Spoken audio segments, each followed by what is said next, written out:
Louis XIV was only a child when the kingdom was shaken by revolts.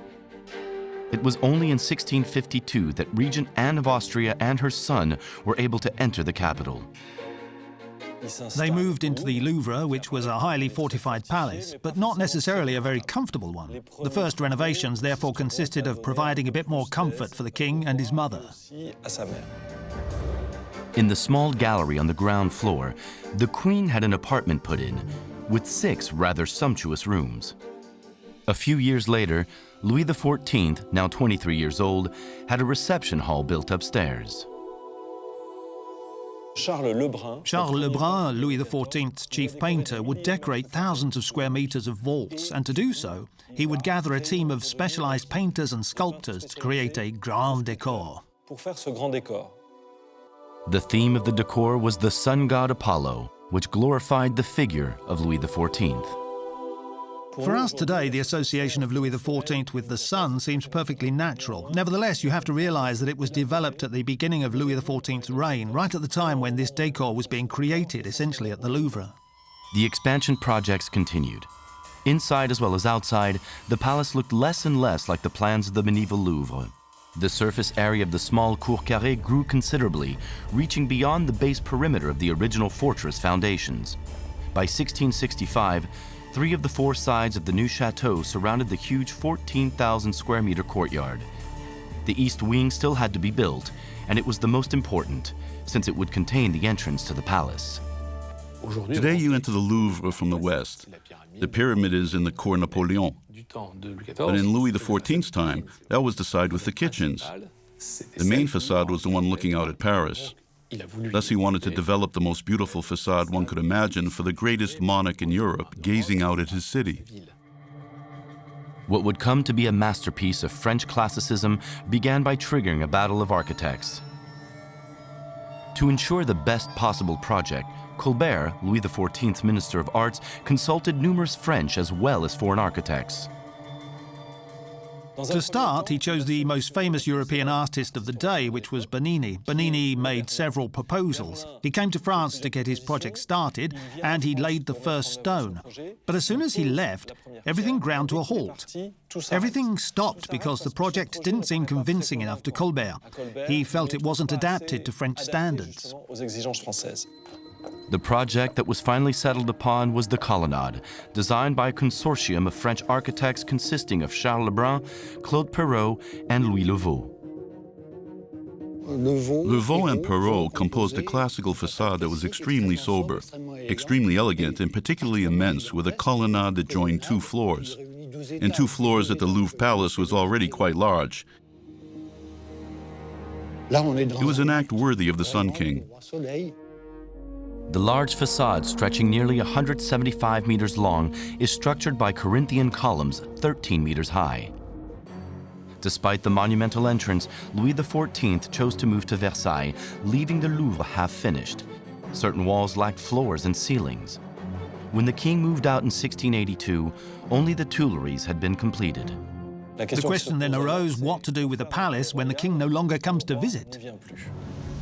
The Louvre underwent a radical change of vocation and became a temple of art. Academies of painting and sculpture moved into the royal apartments and organized exhibitions. The idea of a museum, which grew slowly under the ancient regime, would finally become a reality 100 years later with the French Revolution. August 10, 1792, thousands of revolutionaries stormed the Tuileries, the seat of royal power and symbol of the absolute monarchy. By the end of this bloody day, the mob had taken over the palace to govern there. The First Republic was born. With the revolution, there was a sort of division between the 2 palaces. The Tuileries once again became the seat of power. Over at the Louvre, cultural activities remained very important. Part of the Louvre Palace was transformed into a museum. On August 10, 1793, the Central Museum of the Republic's Arts was inaugurated in the Grande Galerie. Under the monarchy, works were exhibited so the public could see them. But under the revolution, a different notion emerged, the idea that the works belong to the people. That's a major difference. There were 600 paintings displayed in rather basic conditions in a gallery with green-painted walls and a poor quality floor. It was the start of the Louvre, but at the same time it was a very small start. A small start compared to the tidal wave of works that filled the museum a year after its opening. Thousands of works flowed in from all over Europe. The countries conquered by the Republic's armies were cleaned out, aristocrats and clergy robbed of their finest collections. The Louvre's new challenge was to find thousands of square meters of space to accommodate all the newly acquired paintings and sculptures. In 1804, Napoleon Bonaparte was crowned Emperor of France. He took up residence in the Tuileries, where the main pathway was crowned with the Arc de Triomphe du Carrousel. The new emperor's ambition was to fulfill the grand design. He wanted to succeed where the kings before him had failed. For Napoleon, the Louvre and the Tuileries were an important issue. He lived in the Tuileries, so he had the Louvre right out his window, but also because throughout the 18th century, criticism toward the monarchy had developed for their failure to complete the Louvre. The Tuileries and the Louvre were linked to the south by Henry IV's Grande Galerie, but Napoleon also wanted to connect the two palaces to the north with a second gallery. But the emperor was confronted with another reality. The presence of neighborhoods all around the Louvre. You can't think of the Louvre as it is today, very open with lots of space around it. It was actually inserted into a series of inns and houses that were pressing right up along the facades.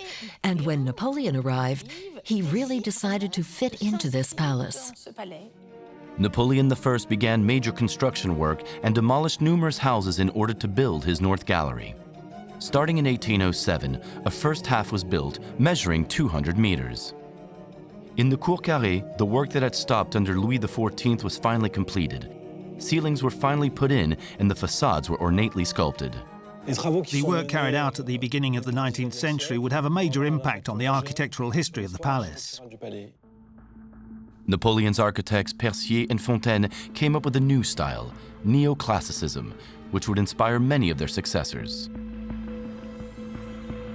Percier and Fontaine, for the first time, would set up a very rich decor as opposed to what had been seen under the Revolution, which was quite simple. So there was gold, bronze, marble, and also some materials like stone. Noble materials as well as impressive columns were the trademarks of Percier and Fontaine's style. Their aim was to impress through beauty and grandeur of the constructions.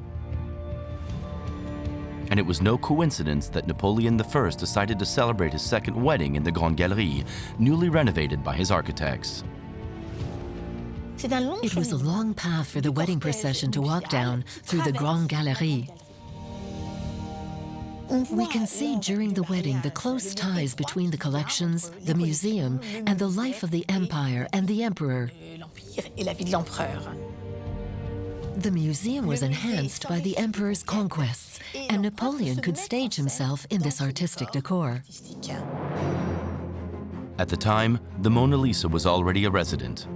On display in the Grande Galerie, she had a front row seat for the proceedings. This auspicious period for the empire and the museum wouldn't last. In 1815, the defeat of Napoleon's armies led to the definitive collapse of his regime. Victors throughout Europe demanded the immediate restitution of their pillaged works. In 1852, Napoleon III, at the head of the Second Empire, wanted to complete the grand design devised by Henry IV 250 years ago. He decided to turn the Louvre into an immense palace with a museum worthy of its collections. He had an ambitious project, which was to complete the north wing begun by Napoleon I. He would increase room for lodging as well as the life of the court, plus for government and the museum, which was continually growing. There wasn't much time. The work had to be completed for the First World's Fair, which would be held in Paris in 3 years' time.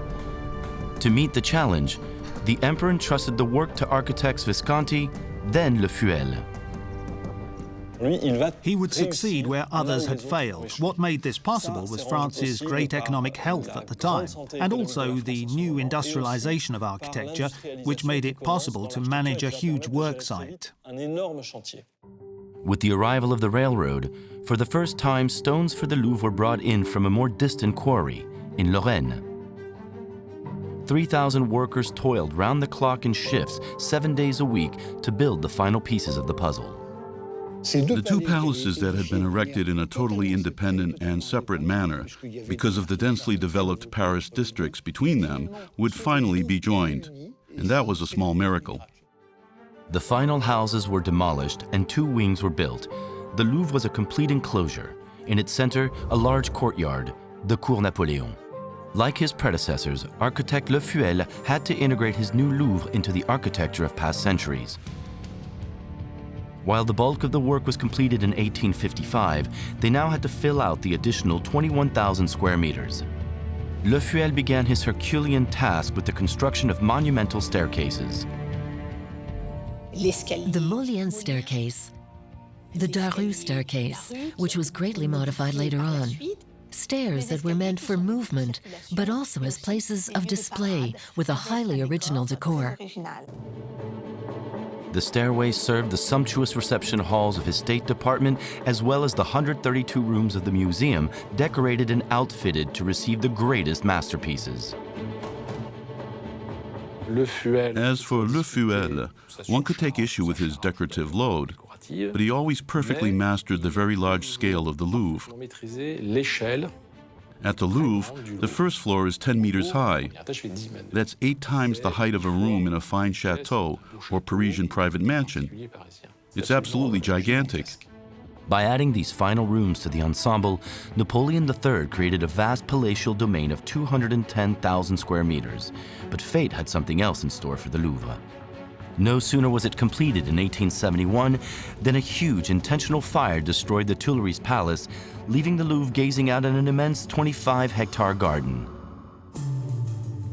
In 1925, the museum underwent a small revolution with its new director, Henri Verne. Upon his arrival, Verne wanted to modernize the institution and, above all, unify it.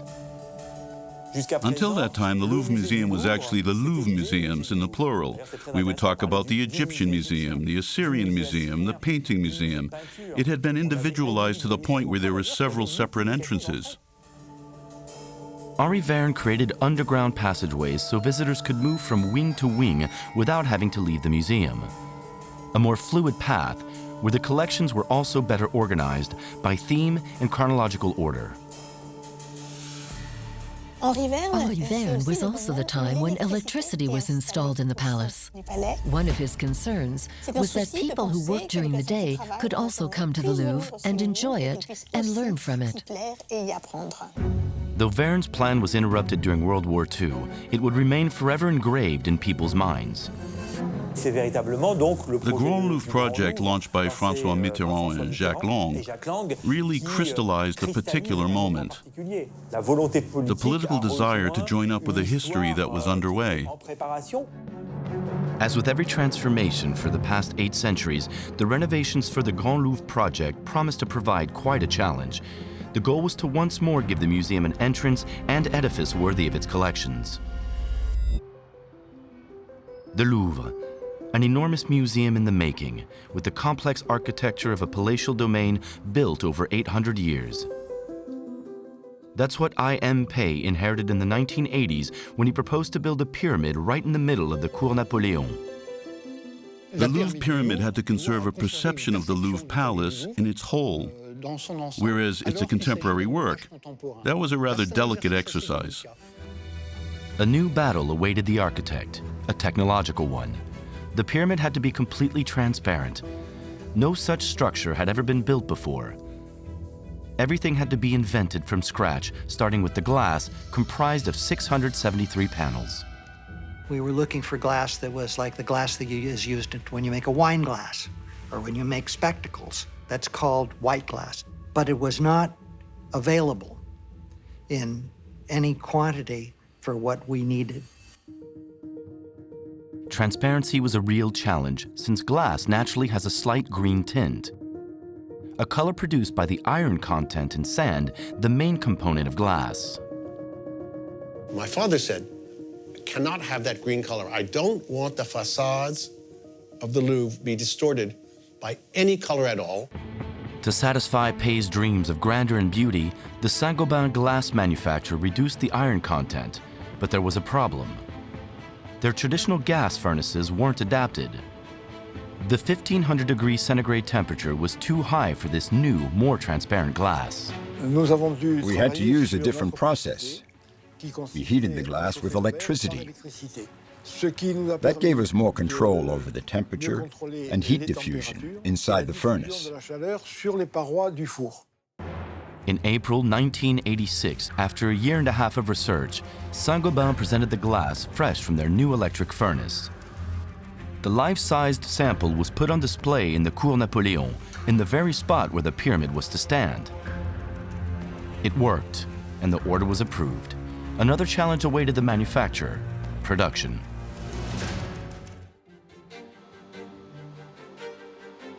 December 1986, Saint-Gobain launched the fabrication of 673 panels that would compose the pyramid. We're a heavy industry, make slabs of glass sheets.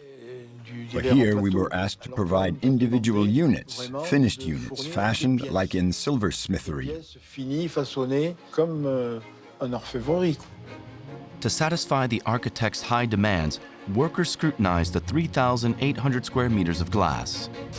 Initially, the transparent glass sheets were placed on stands where they could be examined for any flaws. It was a very serious business.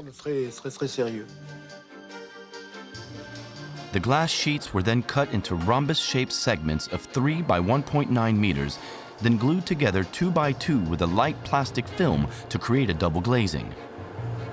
They needed to think about safety. In other words, laminated glass. In the event of breakage, the glass holds together like a car windshield. The new laminated double glass segments, 21.5 millimeters thick, were then glued rather than bolted into an aluminum frame. That was another innovative process at the time, which allowed us to create perfectly smooth facades. The total weight of the 673 glass and aluminum panels, 105 tons. Quite a load to bear. Another technical challenge awaited Pei's teams: the structure of the pyramid.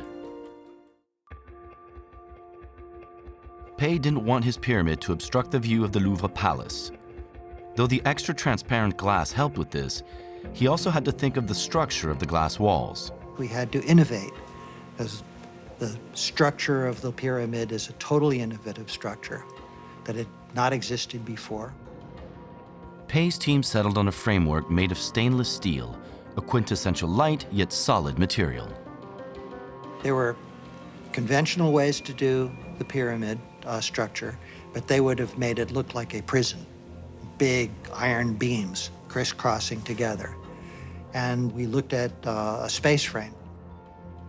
It was a very difficult study in a context where, although we did have computers and calculation capacity, it was nevertheless computer technology from the late 80s. Inside the glass pyramid, the structure echoes the rhombus-shaped grid. The strung cables and bars perpendicular to the glass are able to bear the incredible load of the glass panels. To develop the system, the engineers turned to yacht technology. We were able to develop a system which is basically the way you hold the mast of a yacht up, where you have one pole that is in compression and then cables that are very slender that hold it from tipping over, that take it in tension. With this ingenious system applied to the pyramid, Pei achieved the impossible feat of a structure that is both solid and transparent. In January 1988, the 95-ton steel structure, which took 9 months to put in place, was ready to accommodate the 105 tons of rhombus-shaped panels of glass and aluminum. The pyramid, chiseled like a diamond in the Cour Napoleon, was now part of the scenery. The Louvre Pyramid is architectural audacity at the service of heritage. Beneath the pyramid, a vast underground lobby finally gave the Louvre its heart and lungs. 9 meters deep, its walls are clad in stone, like the foundations of the palace surrounding it. We wanted to use materials that were related to the materials that all of Paris is built with and that the Louvre Palace is built with. I spent over a year going to meet people in quarries in France, both in the Burgundy region, in the Chablis region, to find the right kind of stone. It's just beautiful, very hard, will last a long, long time. The smooth white concrete ceiling was developed according to the same strict demands. It took a year and a half of trials in order to hit on the right formula. We used a special mix where we used this dust powder from the same stone we were using in the stone walls to give it that color. And we used white cement, so it didn't change the color. Here in this temple of art, Ieoh Ming Pei continued to play with geometric shapes. The straight lines of the escalators contrast with the spiral staircase winding around the cylindrical elevator. Ieoh said, you must not see it when it's not there. So we had to invent an elevator that we'd never seen before. To meet Pei's demands, the engineers designed an elevator based on the principle of a piston that retracts into a 13-meter deep well. The constructors had to build a large, deep well, waterproof well, with a piston that then rises slowly out of the well. And so there is a platform on the end of a piston that goes up and takes you up, glides magically up, and then a little platform automatically comes out of the piston to create a bridge.